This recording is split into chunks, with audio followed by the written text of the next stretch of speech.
Lost on Everdark. Damon revealed the existence of vampires to the world. Now we turn to Balthazar and see what the revelation has started. Episode 121, in the news. The next night, Balthazar turned on the television to one of the cable networks. There was a blonde whose perfectly sculpted head of hair was quivering as she continued on with the non-stop coverage of the incident at the museum, as the raising of the dead and Damon's dramatic reveal of vampires was being called. Not that everyone believed they were vampires. There were so many conspiracy theories. Some are saying what occurred at the museum was caused by the release of a toxic gas. The same gas said to have killed everyone inside of the museum earlier that evening.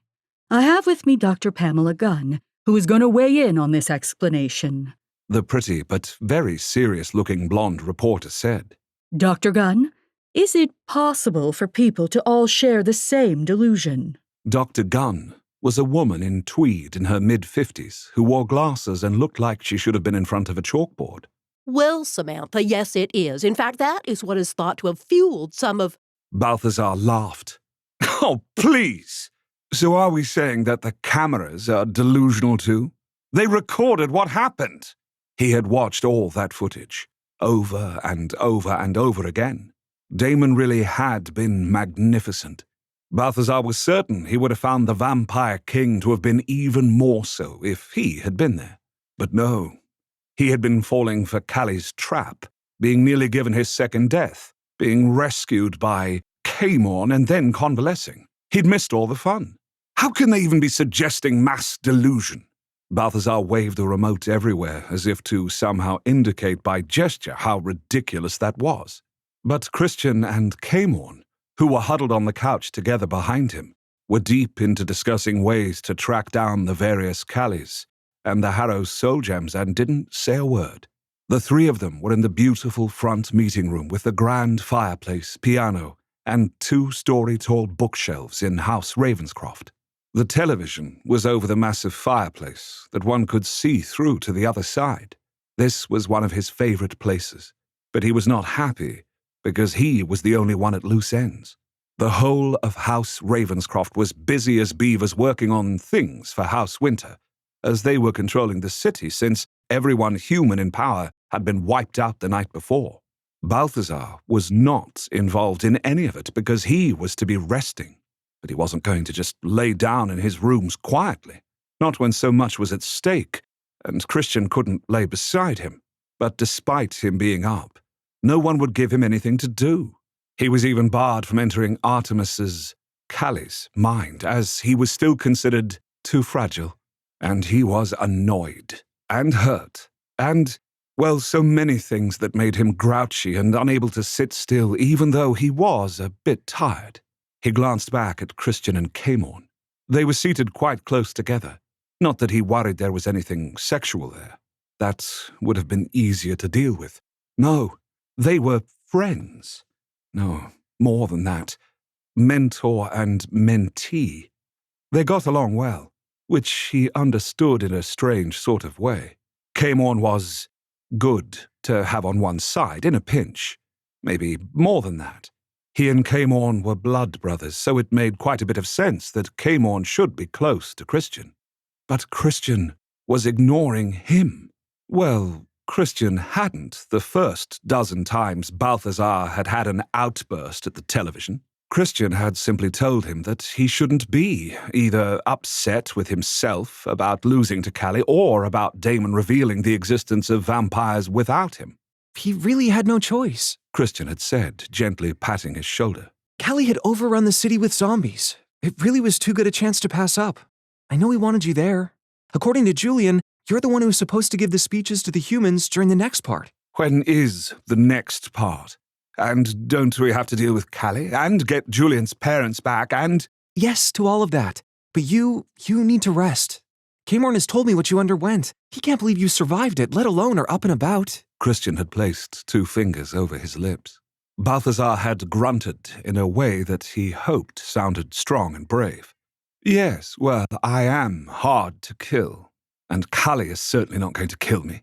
Not again, anyways.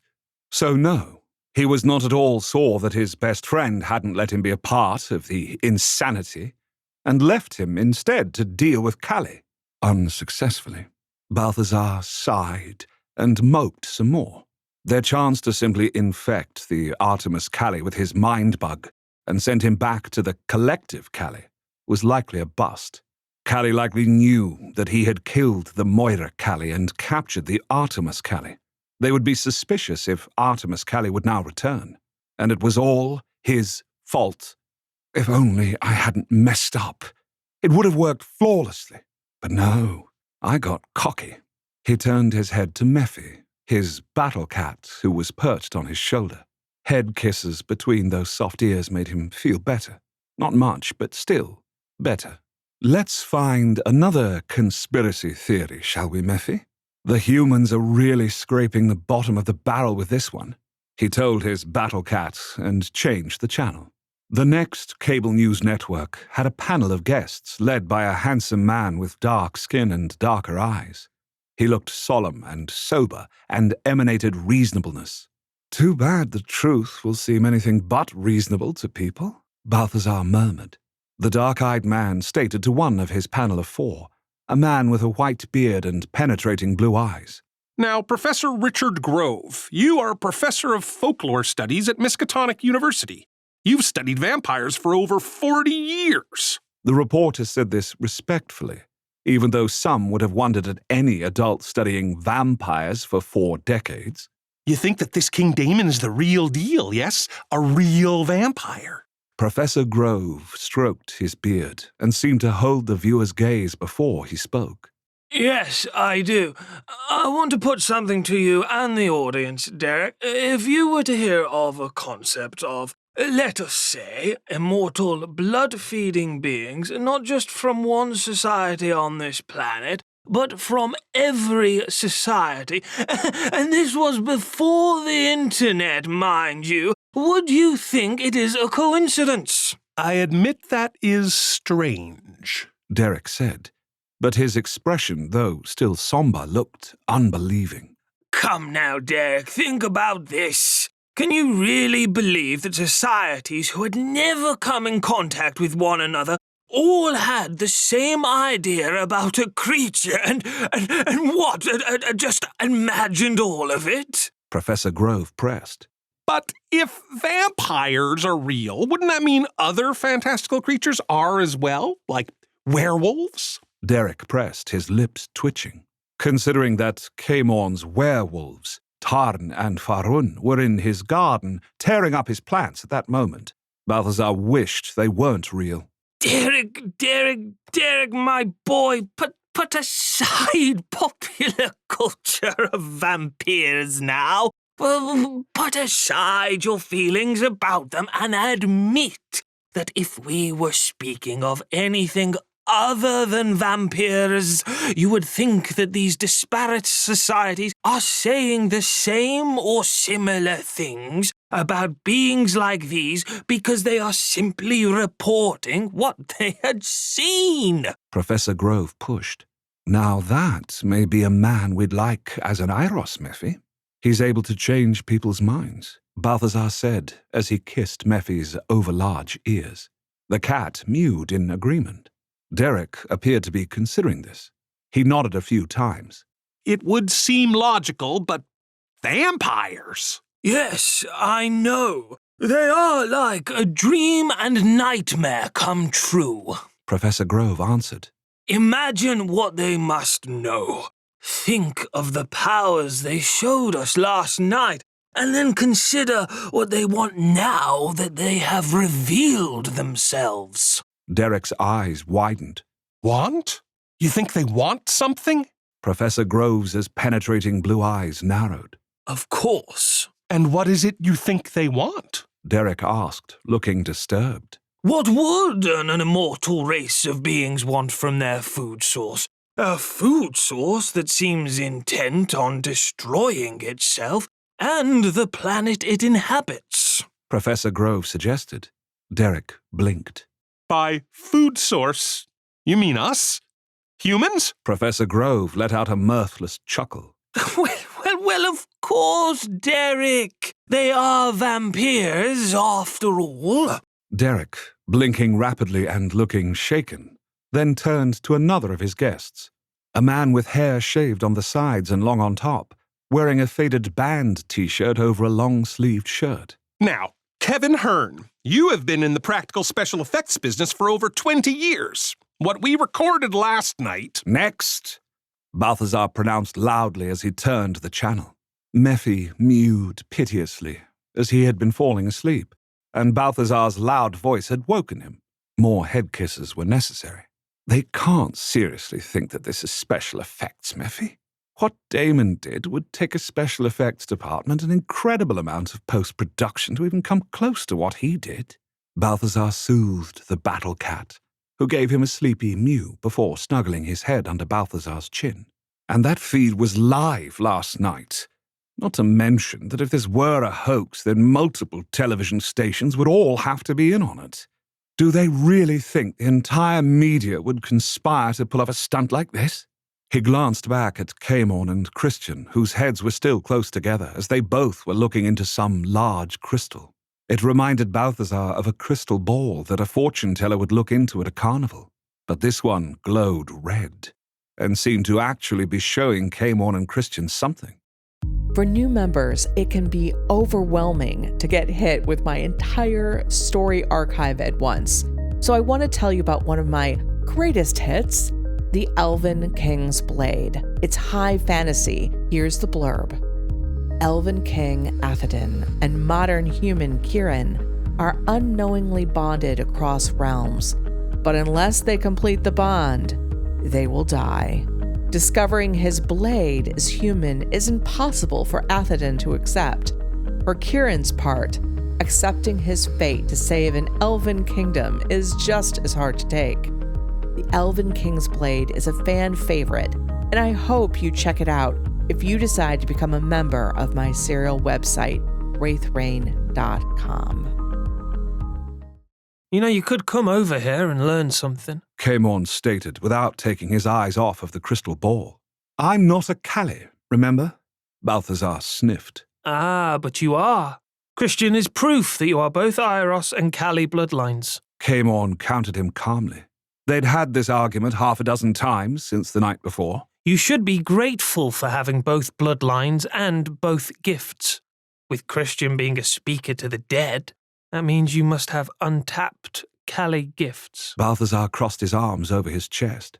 Mephi mewed softly as he had jostled the battle cat. He petted the sleeping kitten gently to make up for it. Camorn was right. He should want to know what else he could do. He was proud as all get out about Christian being gifted in this way, but he wanted to reject it in himself. Perhaps another time, Balthazar said. Christian's mouth pursed. He looked up at his master. Maybe you should go lay down. You've been getting all excited over the news, and there's nothing we can do about it. Besides, Mephi looks like he needs a nap too.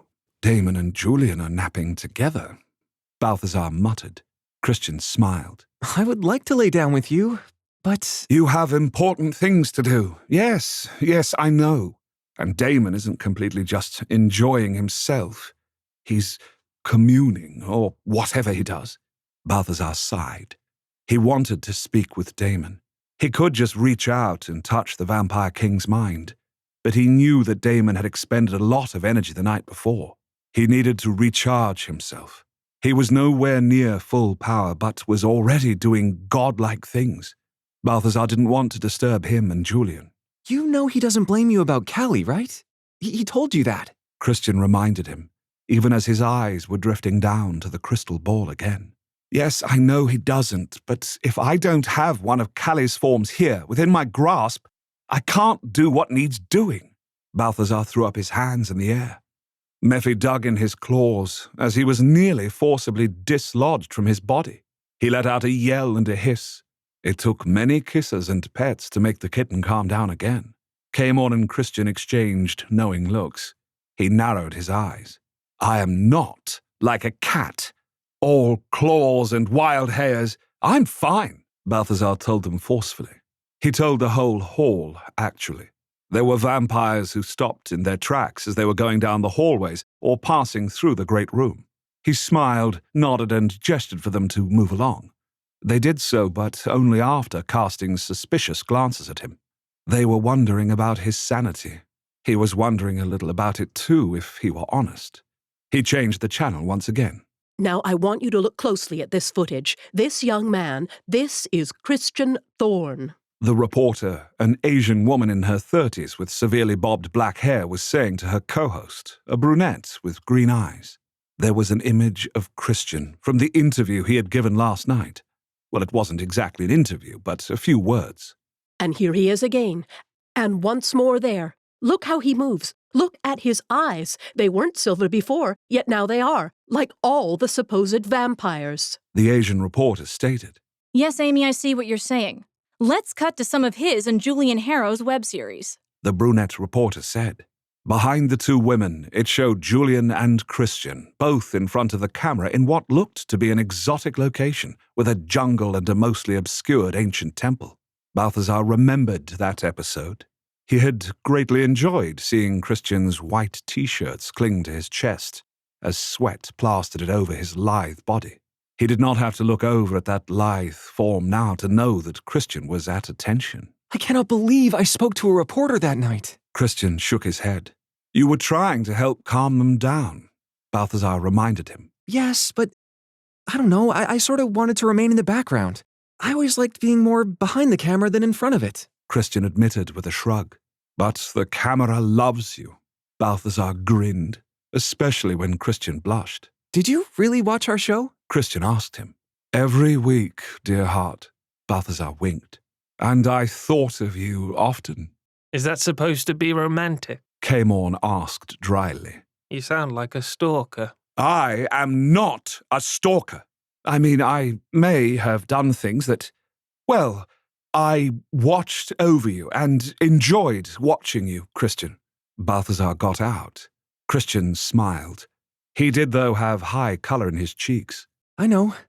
I appreciate it. Now. Though really, if I were to have known I had a vampire as a fan. The reporters were speaking now. Julian Harrow's parents hosted a show called Believe on this network up until their deaths in a car accident, Eve. Amy was saying to the brunette. Yes, and it has been rumored that there was something not quite right about their deaths. Eve said with a nod that reminded him more of a bobble doll's reaction. Christian stiffened and his expression grew grave. I wonder how Julian will deal with them digging into all of that. He did want to expose the existence of vampires and that his parents were killed by them, Balthazar said, but he put no heat into his words. Camorn was rigid and staring down at the crystal ball. His hands were clenched over his thighs. Balthazar would have said that Camorn was without the ability to feel shame or remorse before all of this had happened, but he knew that was not true now. Though Camorn still tried to hide any weakness, his feelings about the Harrows were like a raw nerve. Will Damon still allow him to be free if he cannot bring the Harrows back? Balthazar wondered. And if he can do it, the world is going to shift on its axis yet again. Strange that a fledgling of Callie should be able to do this, not Callie themselves. Something niggled at the back of Balthazar's mind, but he didn't know what it was. He frowned, but he couldn't quite catch hold of what was bothering him. The reporters were speaking once more. There are rumors that Julian Harrow believed that his parents were killed by vampires, and that he had a lead on proof of their existence. Amy said to Eve. They must have watched the show. The last episode wasn't shared, though. Christian said. The last episode was deleted, Balthazar admitted. Christian's head snapped towards him. What do you mean? He grimaced, but explained. I wasn't just watching the show to catch glimpses of you being manly and beautiful, dear heart, but also to keep track of your investigations into us. If you were to get too close, well, I have access to your private server. I deleted that last video. Christian blinked. Balthazar naturally wanted to read his fledgling's mind, but he knew that this was one of the times where, ironically, he should not, even as he desperately wanted to. I understand why you did, and I'm glad you did, Christian said, passing a hand through his hair. I'm sure some enterprising hacker would have probably found that, and, well, I think that Julian has a very different way that he wants people to learn of the existence of vampires now. In fact, they were now showing Damon and Julian embracing. There was a close-up of Julian's face. And here we see, Amy, that Julian Harrow, along with Christian Thorne, were there last night, right in the thick of things. Eve said rather breathlessly. So does this mean that the two vampire hunters found what they were looking for and then became what they sought? Amy asked the audience. She added, Or does this mean that some trickery of a massive scale by one of the media has been wrought? Oh, you must be kidding. Christian breathed. They would put that in there. Christian! Christian! It was Elizabeth Thorne, followed closely after by her husband, Henry. Henry was spending every moment he could interviewing the vampires, especially Arceus, about all they had seen, heard, and experienced. He was a scholar in heaven, but both Thornes looked worried and were carrying their phones before them as if they were contaminated. Mom, Dad, Christian leaped up from the couch and kissed his mother while being embraced by his father. what's wrong? Our phones are blowing up. Elizabeth said, even as at that moment her phone began to buzz. The media, the head of the school, friends, relatives, neighbors. You and Julian are the talk of the town, son. Henry said with a rueful smile. Rajani has asked us to hold off on communicating with anyone, but things are getting so out of hand. Elizabeth said. People are genuinely worried. They're afraid about what's happening and they think we're in danger, injured, or even dead. We need to be able to tell them something. Henry stated. Otherwise, they'll start, or more like continue, making things up. Everyone we know has been contacted by the media and the police. Someone from the FBI and another person from the CIA, not to mention representatives from Homeland Security, have reached out and are interviewing everyone who knows us. Elizabeth said. Christian gave a helpless look at Balthazar. I should have thought of this. We can't just leave everyone without any information. Balthazar realized then that while he had been obsessing over his failure with Callie and watching the news, he hadn't been leading and making that news. He wasn't just the head of House Ravenscroft. He was Eiros, and Eiros was King Damon's mouthpiece. Rajani shouldn't be coordinating everything. He should be. He rubbed his face and straightened his shoulders. No, we can't. Balthazar put his hands on his hips. I need to start acting like the king's representative. I need to talk to Damon and start figuring out what's the next step. Mephi gave a mew of agreement before falling asleep against his chest. And that, along with Christian's relieved expression, was all he needed to know.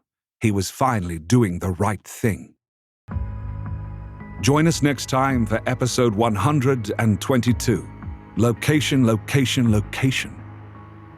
This serial audiobook is supported by our paying subscribers and people who buy books and audiobooks in our own shop.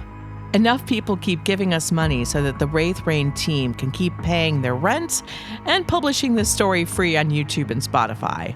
If you want to support us and you would like to hear uninterrupted, uncensored chapters, join our subscription for a month or two. You get access to all the audio chapters we've published so far. Yes, all of them. This includes Everdark, Dragon's Reign, The Night Prince, and whatever else we've been up to since recording this. The chapters are uncut and uncensored. You get exactly what I wrote on the page. No breaks, no cuts to the content to make it Disney safe. Link to the sign-up form is in the notes.